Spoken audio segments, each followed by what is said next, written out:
In at number 5 we have Puchin. The Puchin hail from southern Chile and is a creature from Mapuche mythology and Choloto mythology. The Puchin is described as a shape-shifting creature highly feared that can instantly change into animal form wherever it so desires. Throughout different stories it has often been described as a gigantic flying snake which produces strange whistling sounds, while its gaze could paralyze any victim it chooses, kind of like Medusa in that way, and permit it to suck its blood. In Chile the word Puchin also designates to the common vampire bat, so some cryptozoologists believe that common vampire bat is the origin of the legend. However, some believe that the Puchin could be related to the chupacabra, something we'll be discussing later on. Spoiler alert. It is said that the only people who can defeat the Puchin are Mapuche medicine women. That was a mouthful.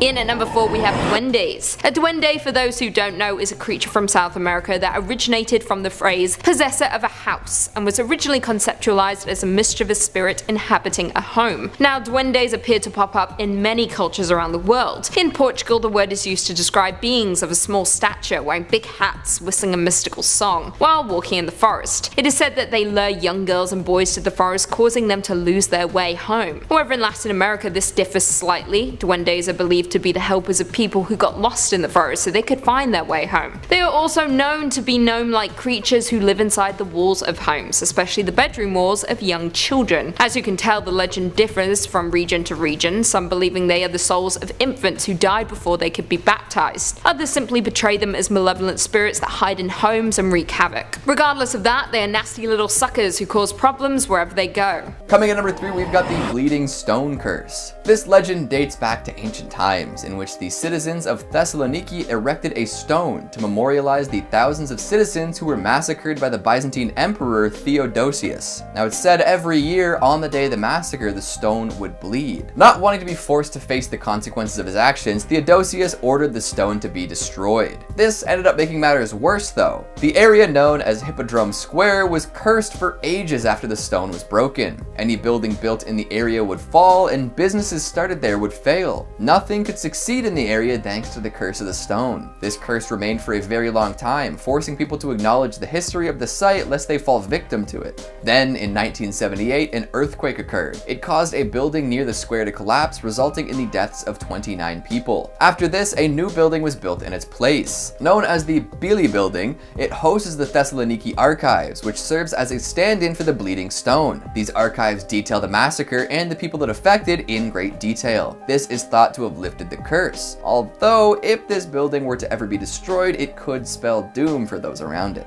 Coming at number 2, we've got the Sydney Harbour Bridge Tomb. A lot of major architectural accomplishments came at great human cost, especially back before lawsuits and labor law and workplace safety seminars were real things. However, this particular instance of human sacrifice happened a little closer to modernity than a lot of people would like to think. A part of the iconic Sydney skyline, which also includes the legendary Opera House, the Harbour Bridge was completed in 1928. During construction, the official death count was 16. However, it's thought that many more folks died while working on the construction site, many of whom were undocumented migrant workers. Apparently, at some point, 3 men fell into the brick pylons supporting the bridge. Because they were migrant workers, nobody really noticed that they were missing for quite a while. Then, by the time it was apparent that a few folks were now permanent fixtures in the bridge, it was too late to go back and get them. Construction continued, and these 3 workers remained inside the pylons, entombed underneath this bridge for ages. If this is true, folks are crossing this bridge every day with 3 skeletons sealed within. And finally, at number 1, we've got the Night Marchers. The ghosts of long-dead Hawaiian warriors, these walkers in darkness shouldn't be looked upon by mortal eyes. It's said that anyone who does lay eyes upon these warriors will be marked for death. They rise up from the ocean and their burial sites and march towards ancient battle sites. If you ever notice a procession coming closer to you, you're supposed to lie down in the street and stay motionless. If you show enough fear and deference to the marchers, they'll leave you be. Also, if you run into one of your ancestors who's in the procession and then they recognize you, they'll call out that you're theirs, and then you'll be safe too. However, if you're not lucky enough to meet either of these requirements, you might find yourself vaporized by a blast of fiery light. So keep an eye out if you need to wander around at night in Hawaii, lest you come across a procession of ancient warriors. Starting off this countdown, we have I Know What You Did Last Summer. The 1997 film starring Jennifer Love Hewitt, Sarah Michelle Gellar, and Freddie Prinze Jr., among others, is a classic slasher film. It surrounds 4 young friends who get stalked by a crazy killer with a hook.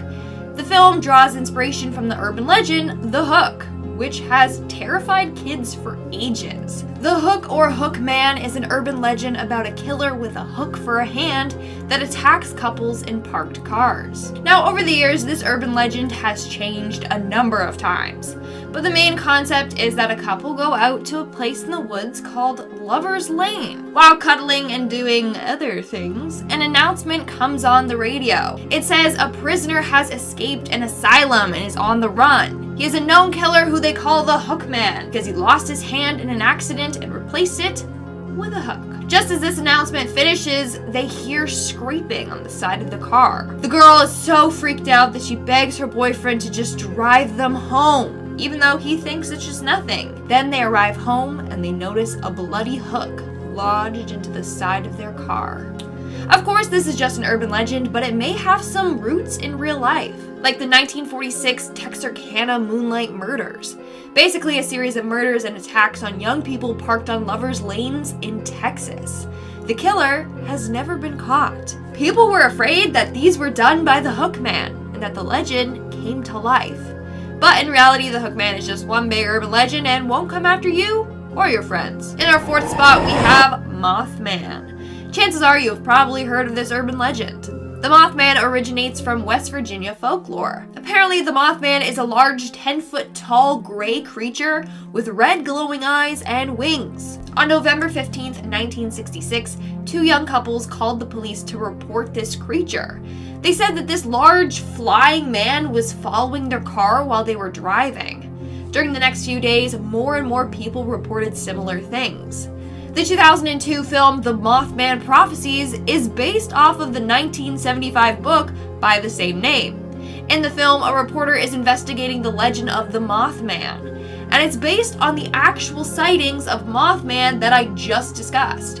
I mean, there's no solid evidence proving that the Mothman is real, so for now, it's just an urban legend. But who knows? Maybe in the future we will learn about these creepy sightings and discover what or who was behind them. Coming in at number 3, El Chupacabra. Also known as the Chupacabra, this is a goat sucker, a legendary creature that was first reported back in the mid-90s. The name itself comes from the animal's reported habit of attacking and drinking the blood of livestock, including goats. Now, there is actually said to be 2 kinds of Chupacabra. One is a reptilian kind, the true Chupacabra, and a canine kind, who are also called blue dogs. The first known sightings and attacks occurred back in March of 1995 in Puerto Rico. 8 sheep were found dead, each drained of blood. Investigators found 3 strange puncture wounds in the chest of the animal. A few months later in August, an eyewitness, Madeline Tolentino, reported seeing the creature in the town of Canovanas, when as many as 150 farm animals and pets were reportedly killed by the creature. Jumping forward to 1975, similar killings in the town of Mocha were attributed to the vampire of Mocha. It was initially believed that these acts were committed by a satanic cult, but later more killings were reported around the island,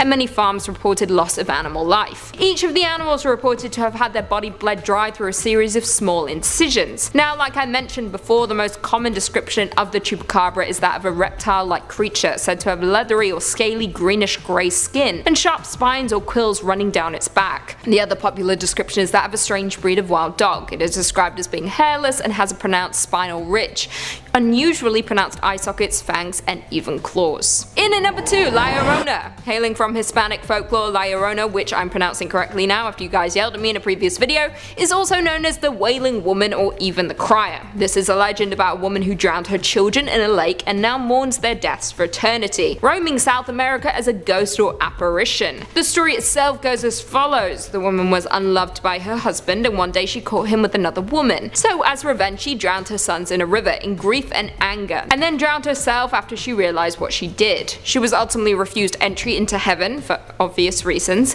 unless she found the souls of her 2 sons. So now legend states that she roams the earth, hunting for the souls of her sons, with her cries and wails luring in innocent victims. La Llorona kidnaps wandering children at night, mistaking them for her own. Folks who have claimed to have seen her say that she appears at night or in the late evening by rivers or lakes, wearing a white gown with a veil, and some believe that if you hear the cries of La Llorona, you are marked for death. Now, one particular encounter went as follows. A boy and his family were sitting near a creek between Mora and Guadalajara in New Mexico when they saw the form of a tall, thin woman. She seemed to float over the water and end up the hill out of sight until returning a little later closer to them. The family had suspicions that she was La Llorona, so they went to the shore to see if there were footprints, and there were none. Creepy stuff. More interesting still, the earliest reference to La Llorona was actually in a sonnet written by Mexican poet Manuel Carpio in the late 1800s, where he identifies her as the ghost of a woman who was drowned by her husband. And finally, coming in at number 1, we have El Silbón. Hailing from Colombia as well as Venezuela, El Silbón, also known as the Whistler, is a legendary figure described as a lost soul. This tale originated in the 19th century, with the Whistler being described as the harbinger of death. According to the legend, a son kills his father after he returns home to find his father attacking his mother. This angered the boy, resulting in him killing his father. Another version is a tad more disconcerting and states that the son was a spoiled brat, and on one afternoon he demanded that his father hunt for a deer,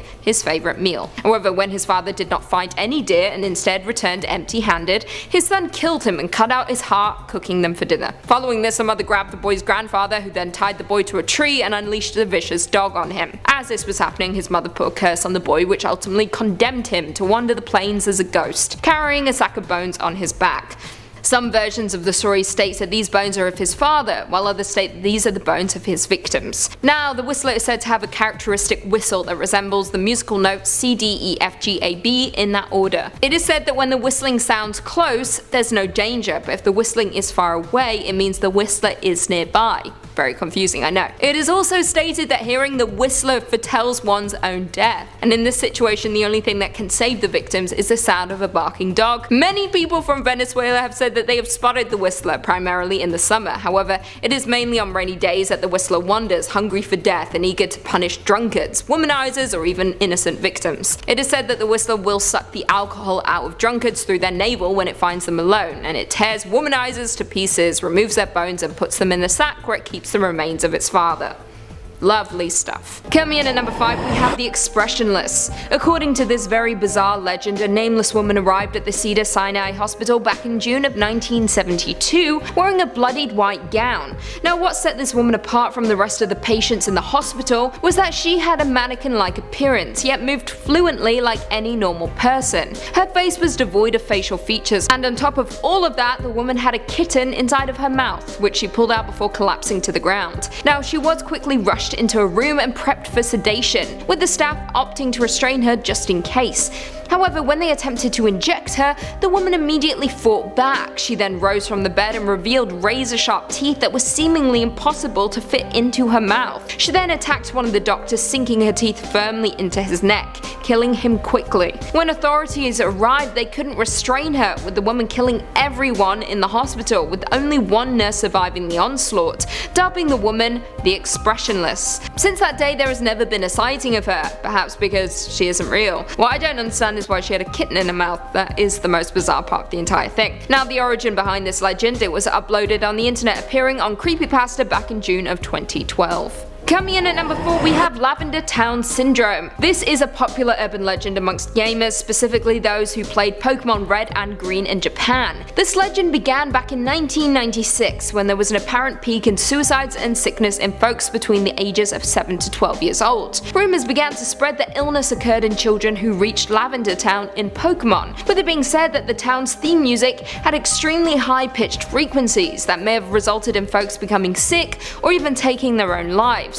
Due to this frequency, it is said that around 200 people took their own lives or developed illnesses and afflictions, with some complaining of severe headaches after listening to the music. The mass hysteria ultimately resulted in the programmers fixing the music to be at a lower frequency, and since then no complaints have been made. In Pokemon Gold, Silver, and Crystal, the Lavender Town music was recomposed altogether to be happier, and the Pokemon Tower was demolished and replaced with the Kanto Radio Tower. The Lavender Town theme was also re-recorded for the 2017 Pokemon Go Halloween event. Coming in at number 3, we have the Alaska Triangle. Sometimes referred to as Alaska's Bermuda Triangle, this is a place in the untouched wilderness where people have reportedly been disappearing for years now. The triangle itself connects Anchorage, where I used to live, in the south to Juneau in the southeast panhandle, to Barrow, the northernmost town in Alaska. The area in between those points is unforgiving and a place not for the faint-hearted or inexperienced. Now, the area itself began to attract attention back in the 1970s, when a small plane carrying US House Majority Leader Hale Boggs, Alaska Congressman Nick Begich, and an aide Russell Brown vanished into thin air while flying from Anchorage to Juneau. For a month after the initial disappearance, planes, military aircraft, and dozens of boats scoured the area searching for the plane. However, nothing was ever discovered. No debris, no wreckage, nothing. Following the disappearance, more and more planes began to disappear, and on top of that, hikers also began to vanish into thin air. Since 1988, it is said that more than 16,000 people have disappeared in the Alaska Triangle, which is more than twice the national average. Now, whether this is something supernatural, extraterrestrial, or simply cruel weather conditions and harsh wilderness, we don't know. However, the disappearances have been blamed on everything from aliens to energy vortexes to shape-shifting demons. However, the likely explanation is the wilderness itself. It can be truly unforgiving. And Alaska is big, most of it is untouched wilderness. Lots of bears to eat ya. Coming in at number 2, we have the Alice killings. To this very day, the Alice killings remain one of the most bizarre and unsolvable serial killings in Japan's history. Between the years of 1999 to 2005, a series of killings supposedly took place. Killings that were completely different and unrelated except for one common element, a calling card that the killer left behind each time. He would leave behind a playing card, which varied from killing to killing. It would be left at each scene in an obvious location, and on the card would read Alice, written in the victim's blood. According to the legend, the first victim of Alice killings was Sasaki Megumi. She was a 29-year-old restaurant owner who one day decided to walk home from a friend's house, seeing as she lived only a block away. Several people offered her a ride home, but she refused. She was seen leaving the party in the early hours of the morning. However, the next time she would be seen, she wouldn't be alive. The next morning, a couple walking in the woods discovered her body. She was supposedly torn apart, with the couple instantly calling the police. Inside the mouth of Megumi was a playing card, the Jack of Spades, which had the word Alice written on it. At the scene, there was absolutely no prints discovered, only vomit, which the woman from the couple admitted was hers. The next victim was said to be Yamane Akio. He was a known singer in a band who was abducted from his apartment on February 11, 2001. His bandmates were the last to see him alive, with a missing persons report being filed within days. On the home security footage, a hooded figure was seen entering through a side door and leaving with a large garbage bag that bulged strangely. The person in the recording was never found or identified, but it is believed to be the same killer because, like last time, at the scene of the crime an Alice card was discovered, a king of diamonds clutched in his hands. However, in a bizarre turn of events in 2005, a Spanish serial killer was jailed for the murder of 6 people, and it was said that he would leave playing cards on the corpses of each victim as well. And finally, coming in at number 1, we have Cropsey. Now, this legend is incredibly bizarre because it ultimately turned out to be true, and there is nothing scarier than a true urban legend. Cropsey began as an urban legend, the boogeyman of Staten Island in New York City. It was rumored that this was a homicidal madman, a person who had escaped from a mental hospital who had a hook for a hand. He was said to hunt down children, drag them back to his tunnel system which lay under an abandoned hospital, and then kill them. Parents would use Cropsey to frighten their children into being good and staying close to home. He could be anywhere, so you better behave. However, parents didn't think too much of it because after all, Cropsey was just a mere legend, right? The legend continued to spiral, with the story even being turned into a movie in the 1980s called The Burning, which follows a man named George Cropsey who goes insane after a prank leaves him horribly disfigured. However, things went from bad to worse in Staten Island when Cropsey became a reality.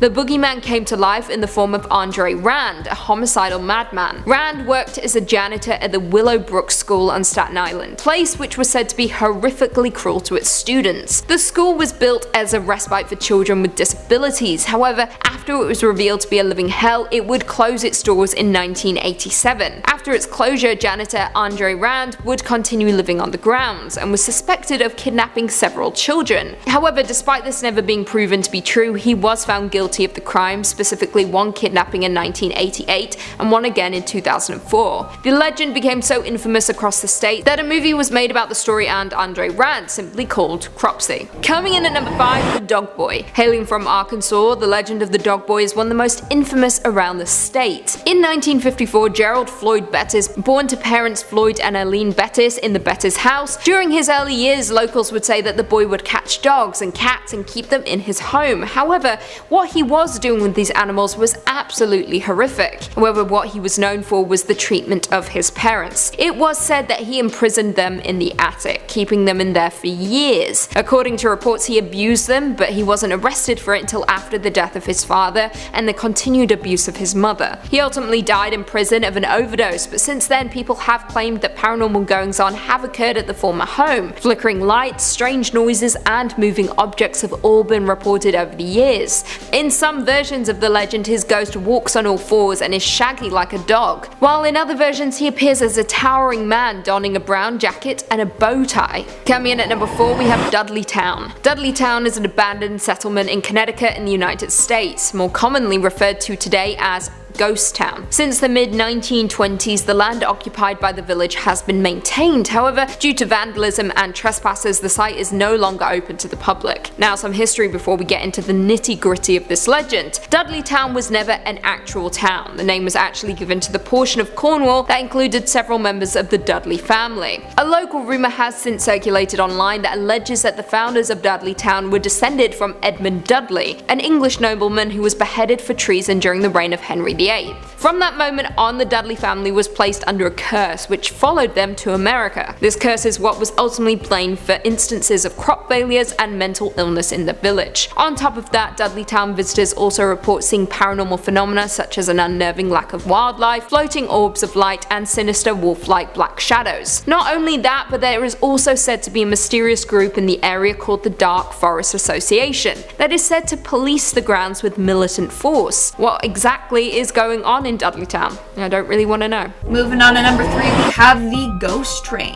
This is an urban legend from St. Louis, Saskatchewan. The legend surrounds a train conductor who one night got decapitated by a train. Some believe he fell on the tracks, others believe he was checking the tracks when a train reversed over him. Either way, this ghostly man and his ghostly train now haunt the area. According to the legend, sometimes at night you can see the lights of this ghost train traveling along the tracks. Some say it's a white light, others have seen a red light. A man named Edward Lucier claims he has seen this train. When he was younger, his father, mother, aunt, and uncle wanted to see this light. He and his cousin decided to follow them in their own vehicle to scare them. While they were all out there, they witnessed the blinding light of the train. Then it disappeared without a trace. Even the mayor claims to have seen the light. He said, and I quote, "It basically looks like a street light from a distance. That's a little brighter and gets a little dimmer, and there's a little red light that's sometimes seen on either side of it." Over the years, people have tried to debunk this legend, but still, many stand by what they have seen or heard. In our second spot, we have the Silver Pilen train, which means the silver arrow in Swedish. Basically, legend goes that one day a silver train showed up among the hundreds of green trains in Stockholm's metro system. Locals didn't like this train because of its raw look. It was also a different design than their standard train, and apparently it even looked a little bit dirtier on the inside. And that's when the legend of the Silver Arrow train was born. Basically, legend goes if you get on this train, you won't ever arrive at your station. Instead, you will travel the route endlessly for the rest of your life. Also, apparently, you only see this train after midnight. The passengers aboard the train are all dead. Another version says that the train only stops once every year. So for those looking to travel to just the next station, you're doomed. This legend has spooked so many people that when they see this train, they refuse to get on it.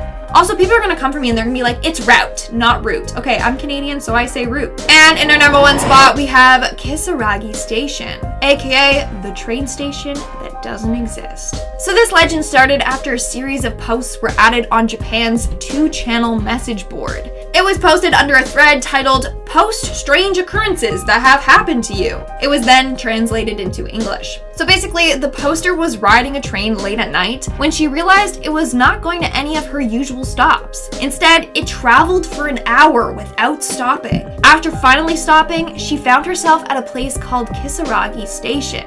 Hopefully I pronounced that right. But it was completely deserted. And nobody on the platform that she was posting on could find any information on this station. She contacted her family for help, but they couldn't find this station either. At this point, that was the last train of the night, and her phone was about to die. So she decided to walk back along the tracks where she came from. That's when strange things start to happen to her. Her last post said, and I quote, "My battery's almost run out. Things are getting strange. So I think I'm going to make a run for it. I'm going to make this my last post for now." After that post, she was never heard from again. Starting off this countdown, we have the Phantom Funeral Train. On April 19th, 1865, Abraham Lincoln's funeral train departed Washington, D.C. This was to transport his remains to Springfield, Illinois, where he was buried. The train made a couple of stops on the way for people to pay their respects to him. Now, legend goes that on April 19th of every year, the ghost train of Abe Lincoln can be seen traveling this route. A number of switchmen have claimed to see this train. In an interview, one switchman said he was at his post waiting for the Midnight Express when he saw this ghostly train pass by. Another worker claims that when the train passed, he saw some passengers aboard and they all looked ghostly and pale. Another claims to have seen Abe's coffin through the train's window. And lastly, according to the legend, when the train passes by, all watches and clocks in the area will randomly stop as the train passes. And if you guys are liking this video so far, then make sure to give it a big thumbs up because it really helps us out. In our fourth spot, we have the Headless Ghost. In October of 1889, a train conductor by the name of John Walsh was bringing the train along the Nickel Plate Railroad in Arcadia. While waiting for the signal to allow him to continue traveling on, he noticed that a section of the train cars had disconnected. While trying to reconnect the train, the other missing section came barreling towards him, smashing his head between the two cars. He was instantly killed. In January of 1890, it was said that an engineer had seen John's ghost. So now, legend goes that at night you can see John's headless ghost roaming the tracks, looking for his lost head. It is also said that he carries a lantern which he swings back and forth while he's on the tracks. Even train conductors have apparently seen this headless man while traveling these routes. Other passengers have seen the eerie glow of his lantern at night. Coming in at number 3, we have the Candyman. The Candyman was an urban legend based off of a short story by Clive Barker, which eventually got turned into a movie. Basically, legend states that if you look in the mirror and chant his name 5 times, then you will summon him, and he will appear in the mirror. Similar to, Bloody Mary. The movie and legend scared many when they found out something similar happened to a woman. In 1987, a woman named Ruth McCoy was found dead after 2 men climbed through her medicine cabinet and shot her. The film was inspired by the method of killing and incorporated that into the film. In the film, you see the man with a hook appear through the medicine cabinet / mirror and try to slash people to death. Ruth's death had a lot of people scared. When Candyman featured the medicine cabinet scene in their film, it made them even more scared, making people think that, oh damn, killers can enter my house through the connecting wall and through the medicine cabinet. Not only that, but this whole thing had people believing that the Candyman was real. In our second spot, we have Alligators in the Sewers. The 1980 horror sci-fi movie Alligators in the Sewers is about a flushed away alligator that turns into this massive mutant gator. In the film, the gator gets flushed and ends up living in the sewers. From there, it eats the bodies of small animals. But these animals have been used for scientific experiments, and by eating them, it caused the gator to grow into this massive creature. Then it starts terrorizing the city. Of course, there is an urban legend very similar to the movie. It's probably what the movie was inspired by. Legend goes that a New York couple brought back baby alligators while vacationing in Florida. Eventually, they flushed these gators down the toilet, and the gators made a family of their own in the sewers under the city. Then legend goes that one time a boy was reaching for his baseball that rolled into the sewer grate, and an alligator bit off his arm. Now, let's look at the facts here. This legend and movie had people really believing that alligators could survive in sewers. But here's the thing. Alligators are cold-blooded animals, meaning they can't regulate their own body temperature. In order for them to survive, they need to warm their bodies by the hot sun or a heat lamp. and I mean, I don't think there are heat lamps down there in the sewers, okay? And there's definitely no exposure to sunlight. Without the warmth of the sun, the alligators would eventually die. Also, New York winters can be pretty harsh. They would end up just freezing to death down there. Now, if for some reason they did survive, the polluted water would certainly kill them off. They can't live long in salmonella or E. coli, which is found in the sewage. And in our number 1 spot, we have The Dead Man's Curve. This 1998 film starring Matthew Lillard, who I love, is about 2 college students who discover that if their roommate takes his own life, then the college will bump up their grades out of sympathy. So they plan to kill their roommate and make it look like a Hate to break it to you, but I don't think colleges are allowed to do that. Either way, this movie gave birth to this urban legend. People really thought that a death could get them straight A's. Other versions of the legend say that the roommate doesn't have to commit suicide, but the school will grant them good grades if their roommate is murdered, or if they suffered from an illness and then they died as a result of that. Another variation says that the death must occur in the room or with the roommate. And a student who does not witness his roommate's death only receives a 3.4 average.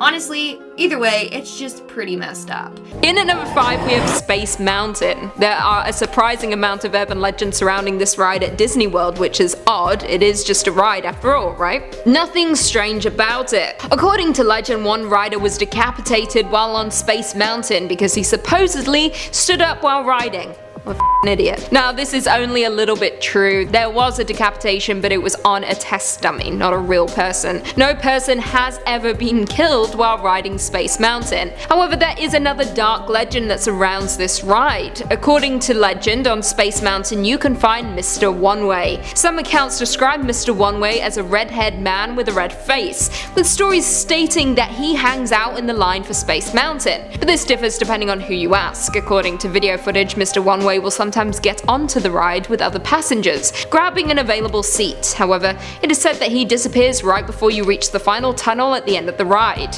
On top of that, there is supposedly a second ghost called Disco Debbie, who is also said to haunt Space Mountain, and according to some riders, she glows in the dark. Very freaky indeed. Coming in at number 4, we have Magnolia Creek Lake. Magnolia was once a thriving riverport town in southern Wakulla County, Florida, which was established all the way back in the 1820s and is now classified as an extinct city by the State Library and Archives of Florida. All that remains of the city is a cemetery, with the last known burial being back in 1859. Magnolia Creek Lane is a narrow road fit for one car at a time south of Montverde on the west side of Lake Apopka. According to legend, the road and surrounding lake is haunted by around 200 passengers who were killed in a train wreck.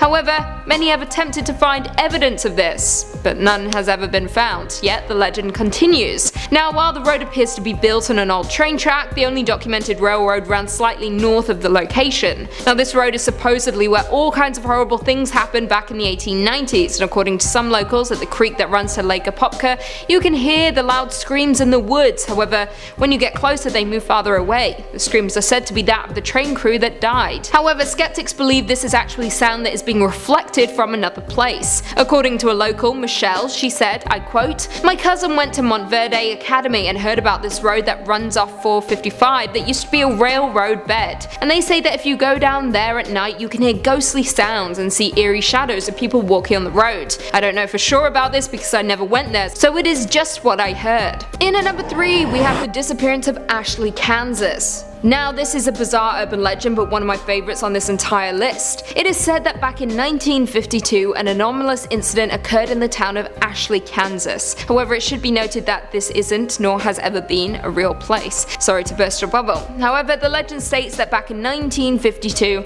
an earthquake occurred in the middle of the night, resulting in strange happenings. Specifically, the town of Ashley, Kansas abruptly disappearing. When police went to investigate, they found nothing, only a smoldering burning fissure. It was said that the 679 residents of the town were missing. However, the search for them was called off after 12 days of searching. The legend also goes on to state that not long after, yet another earthquake occurred, and this time when the police went to investigate, the burning fissure was gone and the town was still nowhere to be seen. And that is all that is known about Ashley, Kansas, the town that supposedly disappeared overnight. Coming in at number 2, we have Slender Man. To quote the original Slender Man post on Something Awful, "We didn't want to go, we didn't want to kill them, but its persistent silence and outstretched arms horrified and comforted us at the same time." This is perhaps the most popular modern day legend on our list, with it crossing over into the mainstream with games and movies being made about this supernatural figure. Now, Slender Man originated as a creepypasta internet meme created by Something Awful forums user Eric Knudsen back in 2009. Slender is described as being incredibly tall, somewhere between 7 to 9 feet,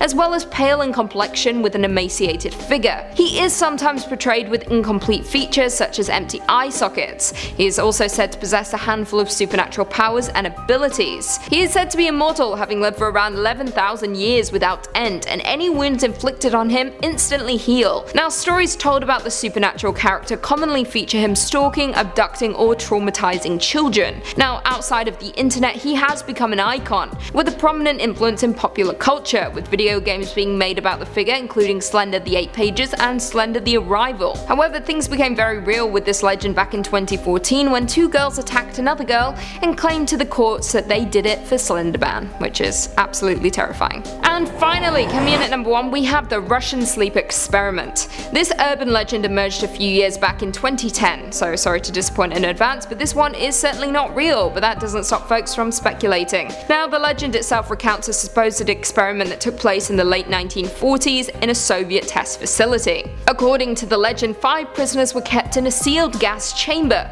with a continually administered airborne stimulant, which kept them awake for 30 consecutive days. Now, the prisoners volunteered for the experiment under the false promise that they would be released after the 30 days. For the first few days of the experiment, the prisoners behaved normally, chatting with one another and even talking to researchers through the one-way glass. However, over the subsequent days, things quickly turned much darker. After 9 days, one of the prisoners began screaming uncontrollably for hours on end, while the other prisoners seemingly had no reaction to the odd outburst. The man ultimately screamed for so long that his vocal cords burst, which makes me feel physically sick. I know this isn't real, but the idea of that happening is disgusting. Not long after, a second prisoner began screaming, while the others prevented the researchers from looking in by pasting torn book pages to the windows with their own feces. A few more days passed and things went silent, and after 15 days, the researchers decided to turn off the stimulant and enter the room. What they found was absolutely disgusting.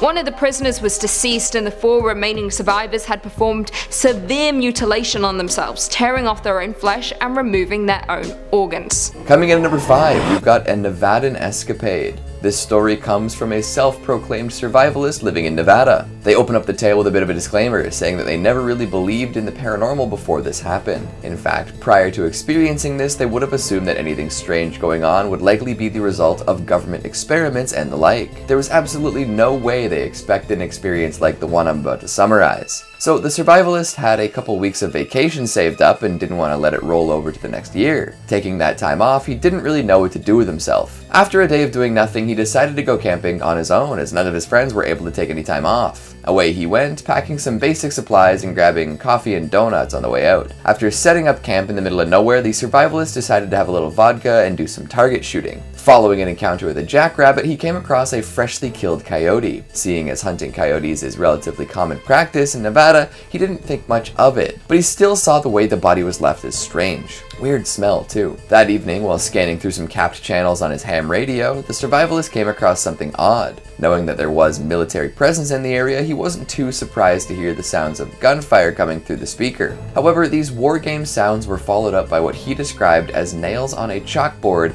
and a blood-curdling scream. Immediately after hearing these noises, the radio crapped out. Uh-oh. Reassuring himself that whatever happened there was hundreds of miles away, he went to bed. The next day, while puttering about, he wandered into a fenced-off military area, letting him know that whatever those noises were last night, they were probably closer than he assumed. Exploring this area more, he came across a cave that piqued his interest. Heading inside, he didn't notice anything odd at first, but soon became attuned to a very particular rotting smell. The same smell he noticed when coming across the oddly killed coyote. This tipped something off in his head and he got the hell out of there. At that point, the survivalist was terrified. Returning to his camp, he found that it had been raided. Everything was torn up, tossed about, and emptied, and nothing was missing though. While checking on his equipment, he noticed that all of these sounds in the area had stopped, dead quiet as night fell. And that's when he saw it.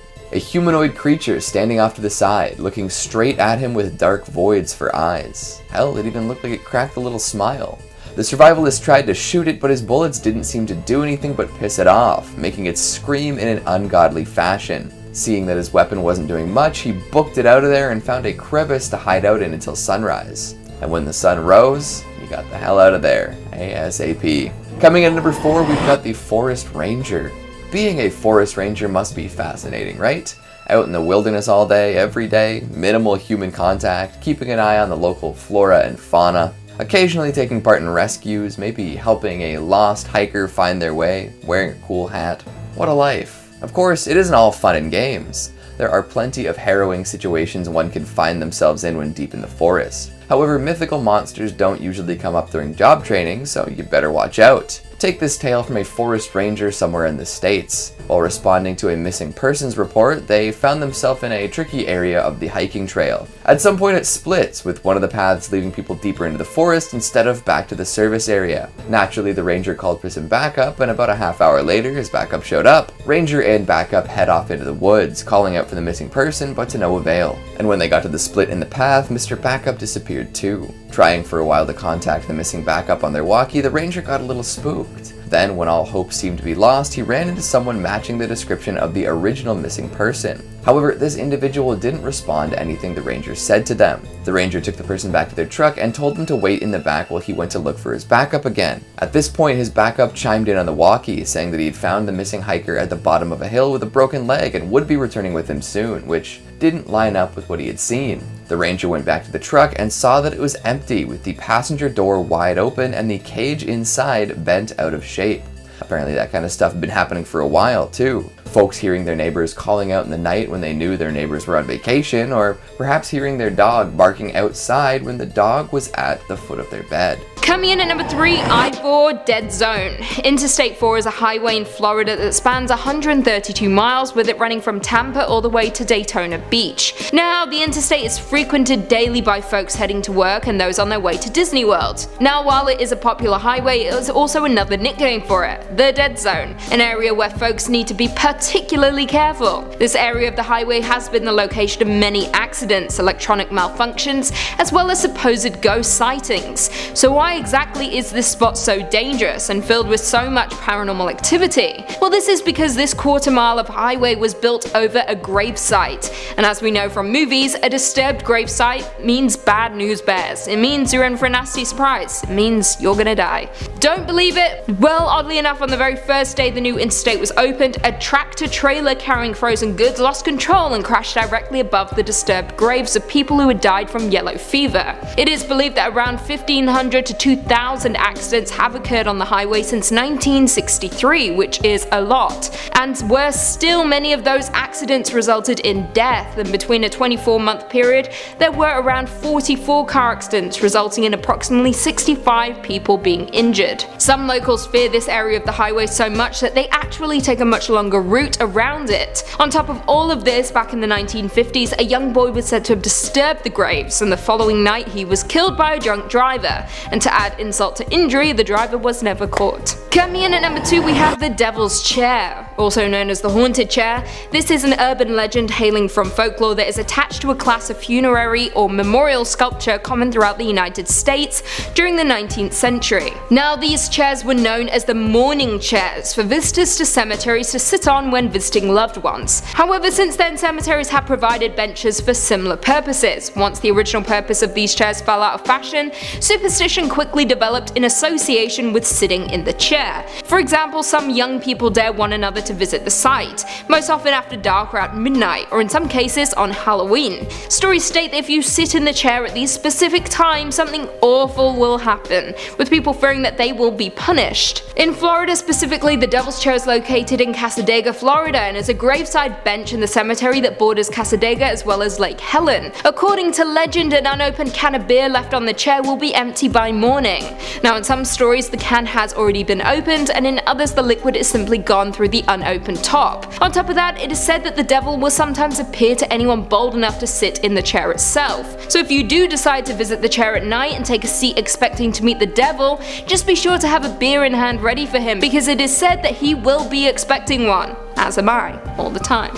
I would like a beer. Maybe that's why I'm evil. I'm the devil. And finally, coming in at number 1, Legend of the Skunk Ape. Also known as the Swamp Cabbage Man, Swamp Ape, Stink Ape, Florida Bigfoot, and Louisiana Bigfoot, this is a creature that is said to inhabit Florida and is named for its appearance and for its unpleasant odor that is said to accompany it. The ape has supposedly been a part of Florida folklore since the settler period, which is absolutely insane. One of the first reports of the skunk ape in Florida came from the year 1818, when a report spoke of a man-sized monkey or ape raiding stores and stalking fishermen. This became particularly common in the 60s and 70s, with one sighting occurring in 1974 which spoke of a large foul-smelling hairy ape-like creature which was said to run upright on 2 legs in the neighborhood of Dade County, Florida. However, some people were skeptical, including investigator Joe Nickel, who stated that these reports may represent a black bear and that the sightings may in fact be hoaxes or misidentification of wildlife. In terms of appearance, the creature is said to resemble the Sasquatch of the Pacific Northwest. However, the skunk ape is said to be shorter in comparison. It has long patches of fur on the shoulders and arm and is often described as a mottled rusty red color as opposed to the Sasquatch's brown and black coat. Coming in at number 5, we've got Boneless Boys. You may be familiar with the claim that vampires are shapeshifters. Depending on who you ask and what vampires they're familiar with, you'll get all sorts of different stories about men who turn into beasts. Bats are a popular figure, but there are also tales of cats, dogs, wolves, rats, and more. Hell, if you've seen Dracula 3D, you'll know that some might even transform into gigantic praying mantises and scuttle up the stairs to kill your dad. They're quite versatile vampires. But you might not know about another type of shapeshifting some folks say they have. One that makes them even more versatile than any beastly form could ever hope to be. That's right, I'm talking about the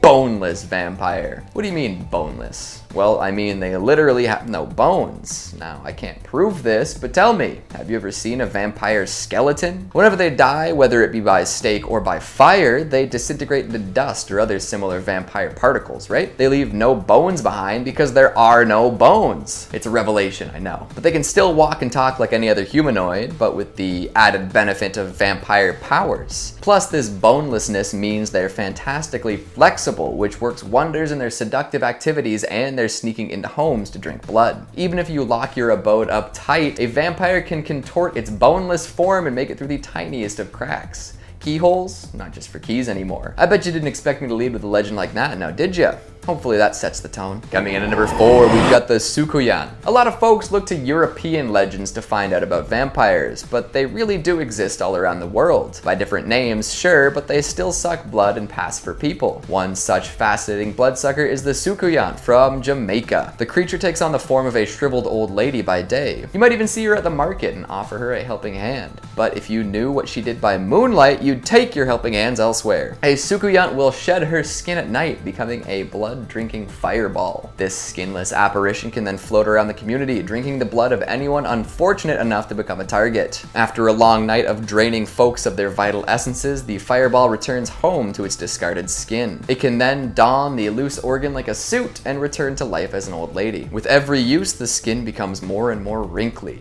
wear and tear and all that jazz. Usually the Sukuyan will do a pretty good job of hiding her skin after she's freed for the night because it's left pretty vulnerable. While flying around, nothing can really be done to protect the skin. So if you ever find some skin, do your best to mess with it. Some folks say that if you salt or pepper it, it'll cause her to experience extreme burning and itching upon return. Another thing you can do to combat a Sukuyan is scatter rice or salt on your doorstep. It won't protect anyone's blood, but it'll slow the monster down. Like so many other mythical demons, if it comes across a smattering of rice or salt, she'll be compelled to hunker down and count every last grain before leaving. This tends to take a while, leaving the beast exposed and distracted. Take that opportunity to beat her to death, or toss her in a vat of boiling oil. It might seem cruel to do that to what looks like an old lady, but hey, you gotta save your blood somehow. In at number 3, we have Cropsy. In the mid-90s, Ariel Abramowitz went to camp across from the notorious disused mental institution Willowbrook in Staten Island. She recalls counselors taking campers to an old building on the site,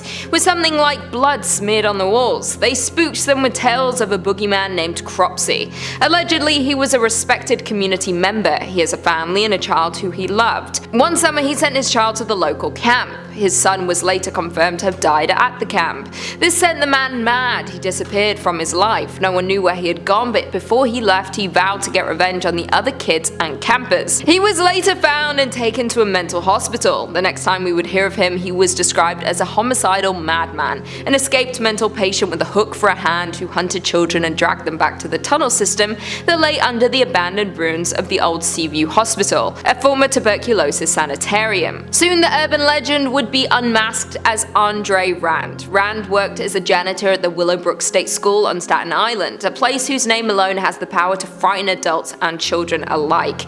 The institution, built as a respite for children with intellectual disabilities, was revealed to be a living hell in the 1970s, although authorities wouldn't close the school until 1987. Rand had a long rap sheet of crimes against children. In 1983, he went to jail again after kidnapping a bus full of kids from the local YMCA and driving them to an airport. And though there wasn't enough physical evidence to charge him, police already suspected him in the disappearances of at least 4 other Staten Islanders. To this day, none of the bodies have been found. Rand's story and that of Cropsey continues to fascinate and horrify tri-state residents to this day. Coming in at number 2, we have Haunted Dakota. The Dakota building set the standard for Upper West Side apartment living, built at a time when the upper classes were only just becoming familiar with the concept of living in an apartment. It was known for having famous artists as residents, and the board were very picky about who they allowed to live there. One of the most famous couples to live at the Dakota was John Lennon and his wife Yoko Ono. Years after John Lennon was shot dead in front of his Central Park West apartment building, the Dakota, his widow Yoko Ono saw his ghost sitting at his white piano. She claims he turned to her and said, "Don't be afraid, I'm still with you." When he was alive, Lennon himself claimed to have spotted a figure wandering the halls of the Dakota, whom he referred to as the crying lady ghost. Other residents are said to have encountered the spectre of a little girl about 7 years old, smiling and laughing and greeting people in the hallways. The Dakota's original owner, Edward Clark, had an interest in the paranormal and would often host seances to communicate with the dead. The more you play with the paranormal, the more likely you are to experience paranormal activity in the future, says paranormal researcher. She believes that when people are murdered suddenly and violently, their spirits linger. In John Lennon's case, his life was cut short in his prime. He was only 40 years old. Someone like him was happy to be alive. He was working, he had a small child, he had unfinished business. It's a prime recipe for a classic haunting. And finally, in at number 1, we have mole people. There are around 700 miles of subway tracks underneath New York City. Did you know that the large sections of the track that isn't used is home to the mole people? Thousands of homeless people and families have created a community underground. The mole people are living under popular parts of town without the people who are walking above even knowing they are there. They travel under cover of darkness as not to be evicted from their underground homes. Ever since the Great Depression, there have been many homeless people in New York City. During the difficult period, people started using the subway tunnels as a place to live.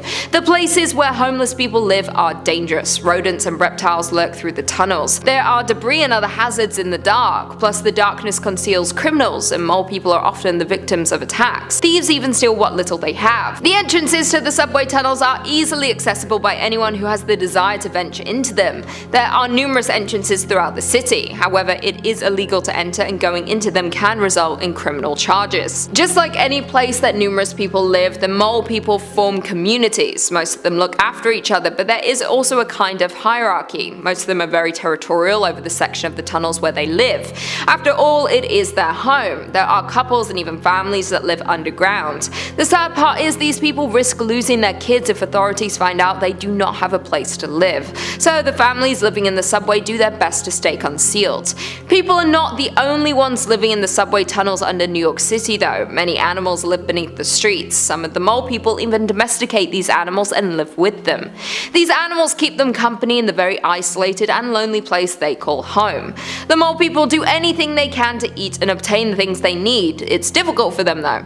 They have to wait until it's dark to emerge from their homes. If authorities see them, they risk getting in trouble. Throughout the years, the city has made efforts to clean sections of the subway tunnels. However, the task is so vast that many abandoned areas remain untouched, especially the parts of the system that are no longer in use. As the saying goes, out of sight, out of mind. Coming in at number 5, Ghost Taxi. Back in 2011, Japan was struck by a 9.0 to 9.1 magnitude earthquake earthquake. It was the most powerful earthquake ever recorded in Japan and the fourth most powerful earthquake in the world since modern record keeping began in 1900. The earthquake triggered powerful tsunami waves that may have reached heights up to 40.5 meters, which is absolutely terrifying. Now, a few years after this catastrophic event, stories of ghosts, specifically ghost taxis, began circulating in areas that were directly affected by the tsunami. However, this isn't new. According to reports, many Tokyoites have been telling stories about spectral passengers since way back when. One common legend is of pedestrians hailing down taxis and asking to be taken to Ayama Cemetery. When they arrive, the driver tells them the price and turns around to collect the fare, but there's no one in the back seat. Very spooky. Now, this legend may have some merit. As it turns out, the opening of the Chiada line in the late 1960s brought on some interesting problems as it ran directly under the cemetery. Now, the legend goes that some of these souls got lost on the trains and they're attempting to get back home via these ghost taxis. It's actually pretty sad. Coming in at number 4, the Regina of Akasaka Road. This is a legend popular among students who have taken a history class nearby Sophia University. Kino Kunai Saka is a hill running past Akasaka Palace towards Akasaka stations and serves as the setting for this dark and haunting legend. I quote, "A man hears wailing while walking down the slope at night and sees a beautiful girl, dressed as if she is from a wealthy family, weeping on the banks of the moat. The man stops to ask her if she's okay and to console her, but the girl continues to weep while hiding her face behind one of the long sleeves of her kimono. While he keeps on pleading with the girl to stop crying, she slowly rises up with her back turned to him and then turns towards him and wipes her face with her hands, as if to wipe away tears. But it turns out she has no face, just a blank slate where eyes, nose and mouth should be. The man screams in fear and runs up the hill as fast as he can, away from the scene, not stopping to look back. He spots a lantern far up the road. Exalted, he runs towards it, although it turns out to be a lonely sober cellar rather than a dwelling. Upon reaching the cellar, he drops to the floor and breathlessly tries to explain what he just saw. The sober seller replies, rather unsympathetically, "Was it something like this?" and waves a hand across his face, after which all his features disappear and the entire area becomes dark. Now, there is a name for these faceless creatures. They are referred to as Nopero Bo, or faceless ghost, which are Japanese yokai that look like a human but have no face at all. They are primarily known for frightening humans, but are usually otherwise harmless. They will appear at first as ordinary people before causing their features to disappear. Number 3 on this list is the legend of the Hatchet Man.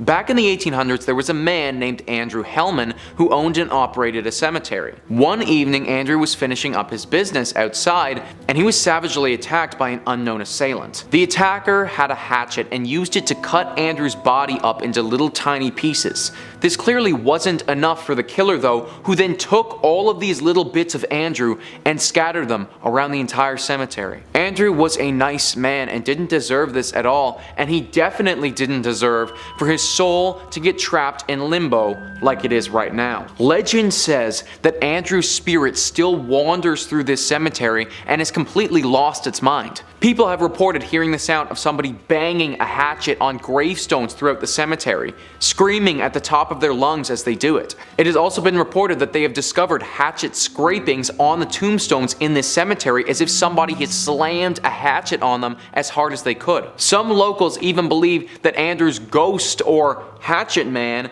is so far gone that it has begun killing people. That if you are out in this cemetery late at night and alone, the Hatchet Man's spirit will appear, and if you see him, then this is the last thing that you will do, because you will be murdered by the Hatchet Man. Number 2 on this list is Crybaby Bridge. In Ohio, there are actually many bridges that people claim are the true Crybaby Bridge.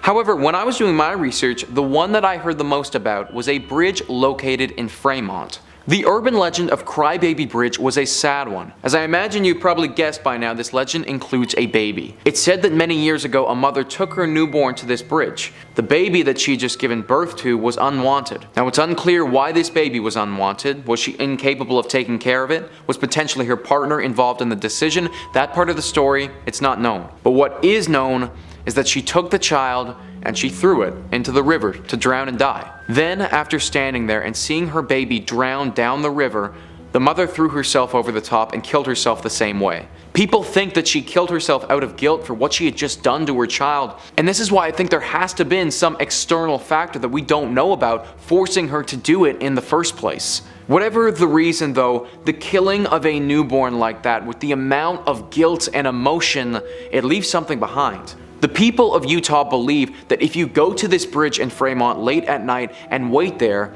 you will start to hear the cries from a newborn baby coming from the waters below. It is also said by the locals that if you stand there long enough, then you may even encounter the phantom form of that mother. She won't cause you any harm, she will only be looking out over the waters, regretting what she had done to her child so many years ago. Number 1 on this list is the portal to hell. Located in Blue Ash, Ohio, the portal to hell is a very eerie looking drain tunnel that was reportedly used by Satanists to open up a gateway straight to hell. The exact story of how the portal was created, it isn't completely concrete, but for the most part, everybody agrees that a satanic group used part of the tunnel as a meeting ground. It was in this tunnel that they started performing their satanic rituals. They reportedly used this place for a lot of sacrifices and would slaughter live animals down there very frequently. This escalated until they made a full-on portal to hell that nobody is closed. People in the area regularly report hearing screaming coming from down inside the tunnel, with others saying that they've seen strange visuals and movements as well. David Scott and John Stevens, who run a show about paranormal activity, got wind of the portal to hell and had to go check it out for themselves to see if the rumors were true. From what they had heard, there was a demon called the Shadow Man that was lurking deep inside the tunnels near the altar room where the Satanists used to sacrifice the bodies. When they go down into the tunnel, for the first bit, everything is as it should be. It's still super creepy tunnel, but nothing paranormal. Then, as they're super deep into the tunnel, they begin to hear footsteps coming from behind them in the darkness. Being paranormal professionals, they pull out this strange looking electronic device and start asking questions to it. Sure enough, a voice comes back to them. They go on to have a full conversation with this voice and learn that a man named Jake was murdered down here. The voice goes on to tell them that the tunnel is a prison and that they must worship Satan here. It also tells them that the Shadow Man is real and is currently down here with them. The conversation finishes with the voice basically claiming that it wants to leave this horrible place and that it is trapped down here. I'm not sure how real their interaction was with this voice, but with the history that this tunnel has had and the amount of people who have had reported sightings of beings and other odd, unexplained things, something is definitely not right about that tunnel, or the portal to hell in Blue Ash, Ohio. Number 5 on this list is the legend of Wall Hollow Road. Wall Hollow Road is actually quite a beautiful road in central Ohio. It is very long, starting out as a suburb street and then eventually transitioning into a very skinny one-way road in the middle of what feels like nowhere. As you may expect, our legend takes place in the skinny, abandoned one-way section of this road. The story says that in the 1950s there was a couple that lived in a home along Wall Hollow Road out in the country. Now, no one is really sure what prompted the husband to do this, whether he had just gone insane or if the wife had done something that he did not approve of, but one evening he totally lost it. He grabbed the axe from the garage and brutally murdered his wife in the attic of their home. The whole story gives me some serious Jack Nicholson in The Shining type of vibes. After he had killed her, he took her body and he buried it at nighttime in the yard. Now, they weren't completely in the middle of nowhere and did have some neighbors in the area. After several weeks of not seeing the wife and strange explanations from the husband, the neighbors called the police and the truth was revealed. The man was then easily tried, convicted, and sentenced to execution. After his death, though, people started reporting seeing him around the area.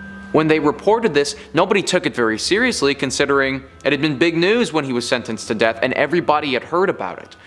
More and more sightings came out though, and it was always the same story. They could see along the side of the road ghostly apparitions of the husband who was killing his wife.